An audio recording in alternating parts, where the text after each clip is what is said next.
Nous voilà 10 ans après. 10 ans après les attentats les plus meurtriers qu'ait jamais connus la France. 10 ans. Mais que pèsent ces 10 années? Que pèsent les mots devant les douleurs, les silences? Ce qui est advenu est à coup sûr irréparable. Et vous avez eu des jours muets et des jours aveugles, des jours de nuit et des nuits blanches, des jours où il fallait faire semblant, où il fallait tenir, des jours où la vie semblait revenir, fugace, des jours impossibles, parce que le moindre son, la moindre odeur vous faisait revivre à l'identique un passé toujours présent. Les hurlements dans la musique, le sang sur l'asphalte, l'odeur de poudre, les corps. Vos vies suspendues par les poignets, suspendues au silence. Les téléphones par terre sonnant dans le vide et affichant des noms d'êtres aimés auxquels personne ne décrocherait jamais. L'angoisse, l'horreur, le deuil. Ceux parmi vous qui sont tombés pour ne jamais se relever. Ceux parmi vous qui se sont relevés, blessés dans leur chair, dans leur âme, avec si souvent la culpabilité d'être encore là. Ceux parmi vous qui ont été classés parmi les survivants, mais que la mort avait simplement choisi de frapper plus lentement, ou plutôt d'avertir, et qui ont eu à revivre. Ceux qui ont perdu ce jour-là, leurs enfants, leurs parents, leurs frères, leurs sœurs, leurs amis, l'homme ou la femme de leur vie, le père de leur petite fille à naître, et leur vie d'avant. Le corps et le cœur en lambeaux, le visage cousu, puis recousu. Avec cette question lancinante, pourquoi ? On voudrait trouver du sens à ce qui s'est passé. Mais chacune de vos douleurs est insensée, injuste, insupportable. On vous a dit parfois de retourner à la vie normale, mais rien de normal dans une vie fauchée dans la fleur de l'âge, dans un enfant qui meurt avant ses parents, dans un bébé qui naît orphelin. Rien de normal dans cette douleur larvée, lancinante, ressurgit chaque fois qu'un autre attentat frappait notre sol, des enfants, des adultes, des forces de l'ordre, des professeurs, de Nice à Strasbourg, victimes à nouveau du terrorisme. Et nous pensons à eux tous, ce soir, le cœur serré. Au lendemain des attentats, vous avez fait l'épreuve de la normalité impossible. La tranquillité impossible, la vie impossible et la vie pourtant. Ceux qui haïssent ne crieront jamais plus fort que ceux qui aiment. Et le soir du 13 novembre, les assassins ont trouvé plus courageux, plus combatifs qu'eux. Ces forces de l'ordre qui sont intervenues, les gendarmes montés du Stade de France, les policiers du quartier du Bataclan, les 2 hommes de la BAC qui en quelques minutes ont ouvert le feu et atteint un terroriste, arme de poing contre Kalachnikov. Ces hommes de la BAC 75, de la brigade de recherche et d'intervention, du RAID en appui, tous ceux qui ont envoyé à leurs familles ce soir-là des messages d'amour qu'ils pensaient devoir être les derniers et qui y étaient prêts. Ces policiers intervenus dans les colonnes Alpha et Bravo pour neutraliser les assaillants et qui seront élevés dans la Légion d'honneur en témoignage de la reconnaissance particulière de la nation. Ces policiers municipaux arrivés avant les autres sur les terrasses, prenant tous les risques. Ces stadiers qui à Saint-Denis étaient là aux avant-postes et ont tenu. Ces médecins, ces infirmiers et infirmières, ces aides-soignants, projetés soudain dans ces paysages de guerre comme ils n'avaient jamais cru possible d'en voir. Ces secouristes, des mineurs, sapeurs-pompiers, ces élus, ces agents, ces membres de la police scientifique et des équipes médico-légales, tous ceux qui ont traqué sans relâche le commando des terrasses, chacune et chacun, services de nettoyage, gardiens et gardiennes, passants, serveuses et serveurs, chacun à sa place. Celui qui a aidé à les débusquer, celle qui ensuite a aidé au risque de sa vie à les repérer, assumant le seul choix qu'il fallait faire, oui, celle à qui nous devons une reconnaissance plus grande encore. Ces hommes et ces femmes cachés au milieu des corps sans vie qui ont tenu la main d'un inconnu en silence pour qu'il ne se noie pas dans la peur. Cet homme qui par 2 fois a traversé la salle du Bataclan lorsque les tirs ont éclaté pour ouvrir les sorties de secours latérales. Et cet autre qui a évacué les chanteurs et les a poussés dans un taxi. Cette femme qui a ouvert sa porte à 20 personnes ensanglantées et tant d'autres personnes comme elle, ouvrant plus que leur porte, leur cœur. Cet homme qui est descendu dans la rue avec sa trousse de secours en entendant les coups de feu, cet homme torse nu, parce qu'il avait utilisé d'abord le matériel de sa trousse pour faire les garrots, puis sa ceinture, puis n'ayant plus rien, avait ôté sa chemise et l'avait déchirée en morceaux pour continuer de sauver. Et notre État qui a tenu, Monsieur le Président de la République, Monsieur le Premier ministre, Monsieur le ministre de l'Intérieur, et les jours et les nuits. Et à vos côtés, les préfets, tous les services de l'État, Madame la maire de Paris, Mesdames et Messieurs les élus, tous unis, inébranlables. Puis nos services judiciaires, magistrats, avocats, greffiers, tous et toutes qui ont tenu pendant toutes ces années, puis pendant tant de mois, la plus grande audience criminelle de notre histoire, ce procès aux centaines d'avocats, aux milliers de parties civiles, et nos associations qui ont tenu, qui se sont levées, comme vous venez de le décrire, l'un et l'autre à l'instant, avec le soutien de la délégation interministérielle d'aide aux victimes pour faire entendre leur voix, pour ne laisser personne. Et ces milliers de Français qui ont marché. Et la statue de la République couverte de bougies, de fleurs et de paroles d'amour. Oui, oui, les terroristes ont trouvé beaucoup plus courageux qu'eux. Paris a tenu. Vous avez tenu. La France a tenu. La République a tenu. Dans l'urgence, par la fraternité, par la justice, par la vérité, par l'amour de la vie, nous avons tenu. Et chacun y a joué son rôle. Vos vies qu'ils avaient niées, réduites au statut de choses, voilà qu'elles étaient devenues nos vies universelles. Ces terroristes islamistes ne vous en voulaient pas à vous, individuellement. Ils n'en voulaient pas à vos enfants, ils n'en voulaient pas à vos proches, ils en voulaient à la France. Ils nous en voulaient d'être Français. Ils en voulaient à une manière d'être au monde, teintée d'enracinement et d'universalisme. Un monde où la femme est l'égale de l'homme.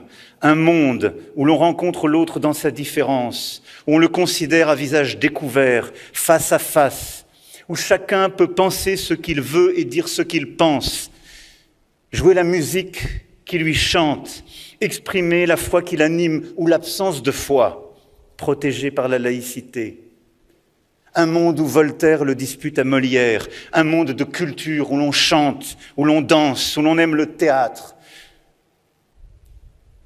Et quand des terroristes veulent frapper la démocratie, la liberté, c'est la France et Paris d'abord qu'ils prennent pour cible. Ce soir-là, ils ont frappé des lieux de sport, de convivialité, d'art, des lieux où se brassaient les âmes, des lieux de liberté. Et c'est parce que vous étiez des enfants de cette France libre, parce que vous veniez d'elle ou parce que, étrangers, vous étiez sur son sol que vous êtes tombés.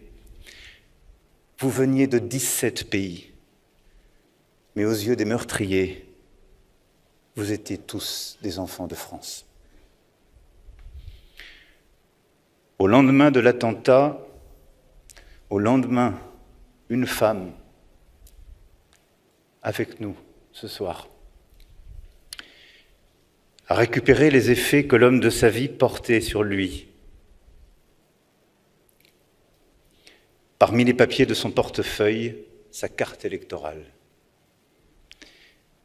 Et sur le visage de Marianne, une goutte de sang avait roulé, comme la trace d'une larme.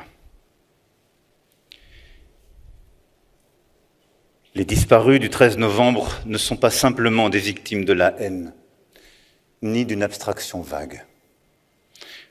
Les concepts n'ont pas de main. Ils ont été tués par des terroristes, porteurs d'une idéologie islamiste identifiée, active, structurée en réseau, en zone d'influence, avec ses codes et ses modalités d'action, désireuse d'annihiler la vision de l'humanité que porte notre pays par son histoire, son action présente et sa vision de l'avenir. Ce djihadisme projeté, nous avons tout fait pour l'endiguer, le juguler. Mais il renaît sous une autre forme, intérieure, insidieuse, moins détectable, moins prévisible. À tout moment, le terrorisme islamiste projeté peut renaître, au Moyen-Orient, en Asie centrale, dans la Corne de l'Afrique ou ailleurs, et la vigilance est permanente en chacun de ces lieux. Et d'autres formes de terrorisme émergent, auxquelles nous ne céderons rien non plus. Face à cela, notre nation est garante du combat perpétuel, menée sans jamais renier nos valeurs de justice et de liberté. Elle se porte garante que tout sera fait pour empêcher toute nouvelle attaque et pour punir de manière implacable ceux qui s'y risqueraient. Et dans cette décennie écoulée, la nation s'est fortifiée. Des mesures sans précédent ont été prises immédiatement. Déclaration de l'état d'urgence, protection à nos frontières, puis l'écriture de lois qui sont venues adapter le droit à l'état de la menace et nous ont permis de lutter dans la durée contre le terrorisme en protégeant nos libertés publiques. Visites domiciliaires, dispositions de fermeture de lieux de culte, périmètres de protection, mesures individuelles de contrôle et de surveillance, autant de barrières mises sur le chemin des assassins. Programme de déconstruction des discours radicaux pour étouffer dans l'œuf le passage à l'acte, pour éviter sa récidive en prison. Et je sais combien vos associations, combien nombre d'entre vous ont participé à ces actions. Les moyens humains de la Direction générale de la sécurité intérieure ont été augmentés d'un tiers, ses moyens financiers doublés, les effectifs de la Direction générale de la sécurité extérieure augmentés d'un quart, tandis qu'un service national de renseignement pénitentiaire a été créé en 2019. Pour renforcer encore nos services de renseignement, nous avons procédé à la création d'une coordination nationale du renseignement et de la lutte contre le terrorisme, d'un parquet national antiterroriste, renforçant aussi le travail avec tous les partenaires européens. Car le terrorisme se joue des frontières. Aussi avons-nous porté le règlement européen de retrait des contenus terroristes en ligne, désormais adopté, et travaillé à sevrer le terrorisme de ses financements. Et nous traquons et continuerons de traquer sans relâche les terroristes à l'étranger, au Moyen-Orient comme au Sahel, aussi bien que sur notre sol, endiguant les flux de retour de Syrie ou d'ailleurs, prévenant les dérives. 85 attentats ont ainsi été déjoués en 10 ans, dont 6 cette année. Face à l'assaut, nous avons consolidé les valeurs d'une nation que nous construisons depuis des siècles et que nous n'aurons jamais fini de défendre. Et nous devons inlassablement poursuivre ce travail de transmission à nos enfants, d'éducation pour notre jeunesse. Nous devons inlassablement continuer de faire des républicains. Personne ne peut garantir malheureusement la fin des attentats. Mais nous pouvons garantir que pour ceux qui prendront les armes contre la France, la réponse sera intraitable, que nous continuerons ce combat contre le terrorisme sans relâche et que nous continuerons le combat pour notre jeunesse avec la même force. Que pas un seul des dispositifs et des droits que vous avez construits, vous, vos associations, pierre à pierre, ne sera vain. Que pas une vie ne sera oubliée.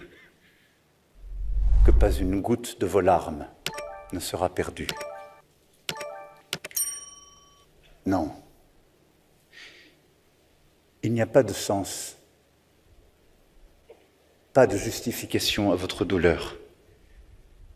Et il n'y en aura jamais.